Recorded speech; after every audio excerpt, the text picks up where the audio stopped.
Hi everyone, very good evening.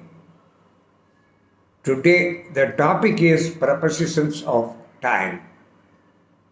Let's start.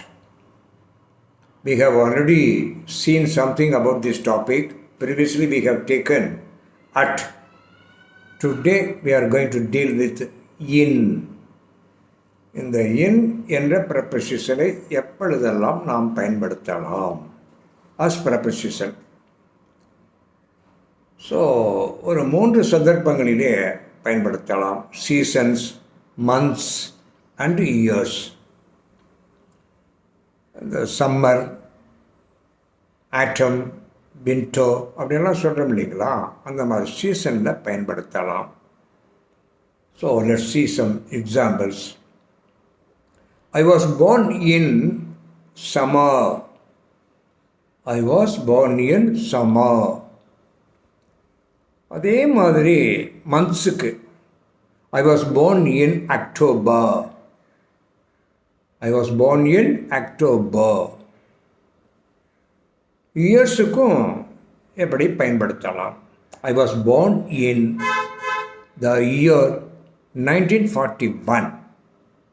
ஆக seasons, months and years, இப்படி இந்த இன் என்பதை பயன்படுத்தலாம்.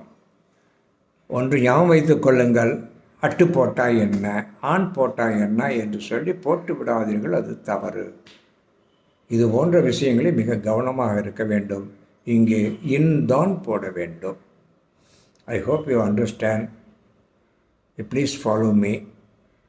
இது எல்லாத்தையுமே உங்களுக்கு டிஸ்கிரிப்ஷனில் கொடுக்குறேன். என்னை தொடர்ந்து ஃபாலோ பண்ணிட்டு வாங்க. இதுதான் ப்ரப்போசிஷனாக கொஞ்சம் நடத்துவேன். தென் only you can understand what I am going to teach you.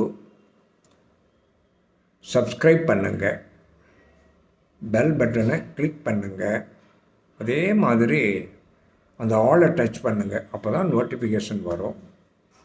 அதை நீங்கள் எப்போ வேணாலும் பார்த்துக்கலாம். வாட்ஸ்அப்லாம் பார்க்கணுன்னு நினச்சிங்கன்னா ஒரு நாளில் போயிடும். அப்புறம் யூ cannot டேக் இட்டு. சப்ஸ்கிரைப் பண்ணியிருந்தீங்கன்னா இதையும் பார்த்துடலாம், பழசையும் பார்க்கலாம். So I hope you understand. Thank you.